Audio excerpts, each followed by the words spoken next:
Republic বাংলার একের পর এক অন্তর্তদন্তে পর্দাফাঁস। নিউ টাউনের মসুদ বস্তি, আটঘরা বস্তি, ঘুনি বস্তির পর এবার সল্ট লেক। এসআইআর হতেই বিধাননগরে উধাও অনেকেই। চাঞ্চল্যকর অভিযোগ এলাকাবাসীর, ঘর বিক্রি করে উধাও উদয়নপল্লীতে।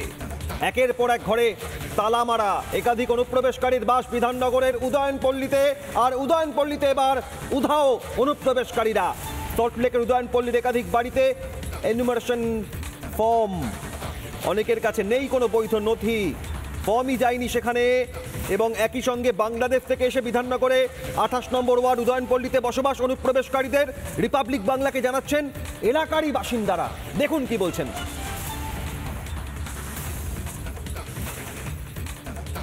আপনারা নির্বাচন কমিশন থেকে এনুমারেশন ফর্মটা পেয়েছেন? না, আমরা এখনো পাইনি। আপনারা এখানে কবে এসেছেন?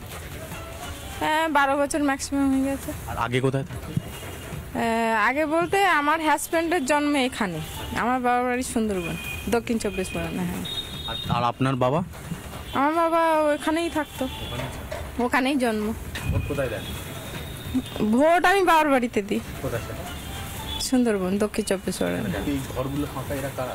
আমাদের গলিতে কেউ যায়নি, পাশের গলিতে গেছে, বিক্রি টিকিট করে চলে গেছে। কবে গেছে এটা? 15 দিন ম্যাক্সিমাম হবে, 15 থেকে 20 দিন তো হবে। সব বিক্রি করে চলে গেছে? হ্যাঁ, একেবারে বিক্রি করে চলে গেছে। ওরা প্রুফ দেখাতে পারবে না বলে ভয়তে চলে গেছে। বাংলাদেশ থেকে এসেছিল? হ্যাঁ। কতজন ছিল? এই সামনে গলিতে গেছে ওরা, একটা ছোট বাচ্চা, একটা 14 বছরের ছেলে আর মা। ওরা 2000 সালের পরে এসেছিল। তারপরেই চলে গেল? হ্যাঁ। চলে গেছে। আগে হয়তো অনেকে গেছে, বলতে পারবো না, কিন্তু এটা আমাদের পাশে বলে চোখের সামনে আমরা দেখেছি। ওনার ভয় পেয়ে, ওনার হাজবেন্ড তো মারা গেছে এখানে, তো উনি ভয় পেয়ে চলে গেছে যে কিছু যদি হয় পরে বাচ্চা নিয়ে যেতে পারবো। উদয়নপল্লীতে, বিধাননগরের উদয়নপল্লীতে উদয় হয়েছিল অনুপ্রবেশকারীদের। এসআইআর হতেই উধাও তারা।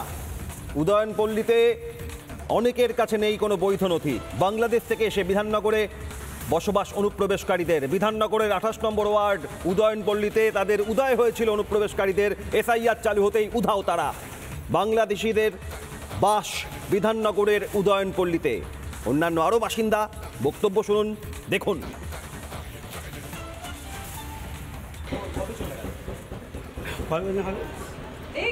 বেশি তো হয় না, 15-20 দিন হবে।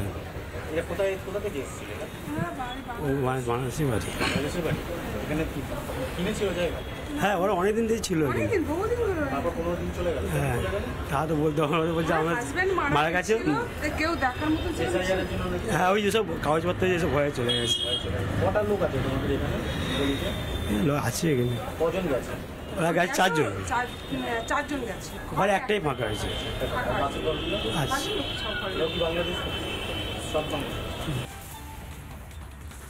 কোনো পুরসভার কাউন্সিলর হোক বা পঞ্চায়েতের মেম্বার, নির্দিষ্ট তার বুথের ভোটার ধরে ধরে হিসেব থাকে তাদের কাছে, কারা পক্ষের কারা বিপক্ষের। আর স্থানীয় কাউন্সিলর, এত অনুপ্রবেশকারীর বাস 28 নম্বর ওয়ার্ডের কাউন্সিলর, তিনি কিছুই জানেন না। তৃণমূল কাউন্সিলর প্রবীর সর্দারকে প্রশ্ন রিপাবলিক বাংলার, জানা নেই বলে সাফ দোহাই কাউন্সিলরের। রিপাবলিক বাংলার প্রশ্নে বিরক্ত হয়ে শেষে ফোন কেটেও দিলেন কাউন্সিলর। দেখুন।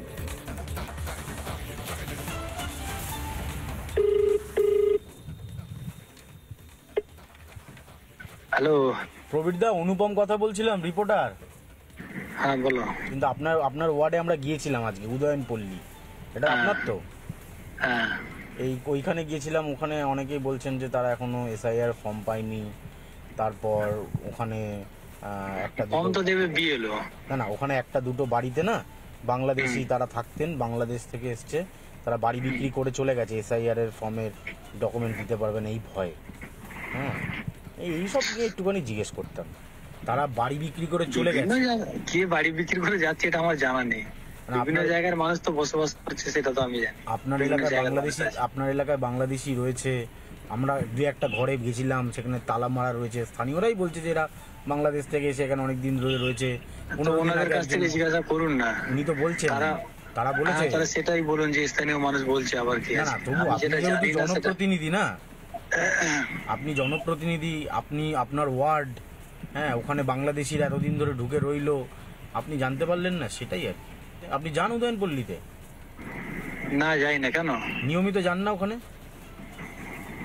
সেটা এলাকার মানুষের কাছে জিজ্ঞাসা করুন না যাই কি না যাই। না না, যদি যেয়ে থাকেন তাহলে ওখানে যে বাংলাদেশিরা রয়েছে আপনি জানতে পারলেন না? তা বাংলাদেশ থেকে তো অনেক মানুষ এসে এখানে আছে, অনেকেই আছে। আপনার ওয়ার্ডে হ্যাঁ, তো কি হয়েছে? কতজন আছে বাংলাদেশি আপনার ওয়ার্ডে?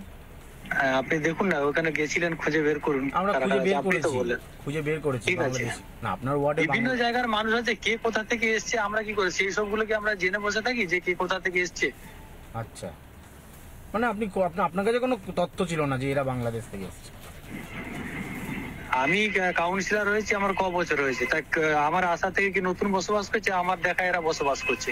এবার কে কার দেশ বাড়ি কোথায়, লক্ষ্মীকান্তপুর, কার দেশ বাড়ি জয়নগর, সেসব কি আমরা তাদের বাড়ি জিজ্ঞাসা করবো যে আপনারা কোথা থেকে এসছেন, কোথায় বাড়ি?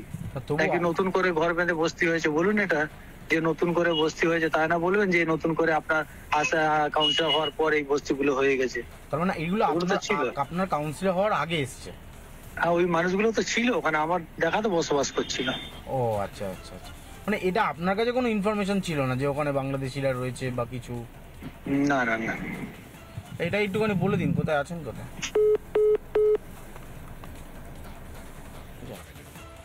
সবটা দেখলেন, স্থানীয় বাসিন্দাদের বক্তব্য শুনলেন, কাউন্সিলরের বক্তব্য শুনলেন, কিন্তু প্রশ্ন এসআইআর ঘোষণা হতেই উদয়নপল্লী থেকে উধাও হচ্ছেন কেন?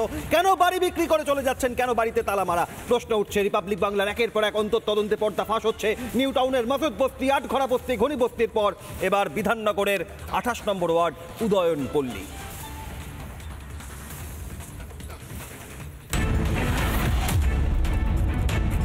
নানা ধরনের কন্টেন্ট দেখার জন্য লাইক করুন, শেয়ার করুন আমাদের ফেসবুক পেজ, সাবস্ক্রাইব করুন আমাদের ইউটিউব চ্যানেল।